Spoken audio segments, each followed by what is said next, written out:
Assalamualaikum warahmatullahi wabarakatuh. Saya Ainun dengan NIM 223011172143 akan memaparkan terkait panduan observasi peserta didik.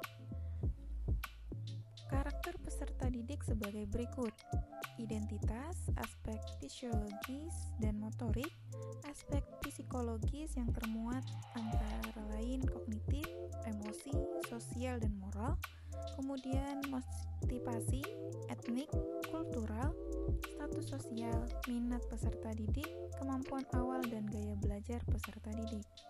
Pada bagian identitas, kondisi fisiologis dan motorik peserta didik antara lain: identitas peserta didik diantaranya adalah nama, NISN, kelas, jenis kelamin, alamat, dan pekerjaan orang tua.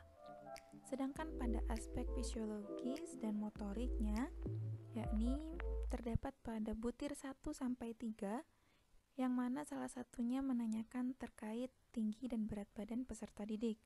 Sedangkan untuk butir 4 dan 5 itu termasuk dalam bagian motorik, yaitu bagaimana peserta didik tersebut dapat menggunakan gawai dan melakukan gerakan manipulatif.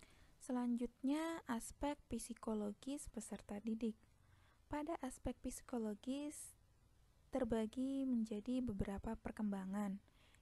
Yang pertama ialah perkembangan kognitif. Pada perkembangan kognitif terdapat 2 butir, yakni bagaimana peserta didik mampu memahami dan menyimak materi, dan bagaimana peserta didik mengalami kesulitan dalam memahami pembelajaran. Kemudian pada perkembangan emosi terdapat 3 butir, salah satunya apakah peserta didik merasa gugup atau takut saat guru meminta pendapat untuk menjawab pertanyaan.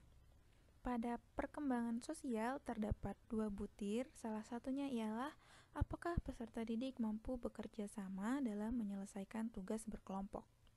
Dan pada perkembangan moral terdapat 3 butir, salah satunya apakah peserta didik mampu menghargai perbedaan pendapat yang terdapat di dalam. Kemudian pada bagian motivasi belajar, pada lembar observasi yang saya buat terdapat beberapa butir motivasi belajar sebanyak 4 butir, salah satunya apakah peserta didik sering bermain HP ketika guru menjelaskan. Kemudian apakah peserta didik juga memperhatikan penjelasan guru dan lainnya. Pada bagian etnik, kultural, dan status sosial peserta didik,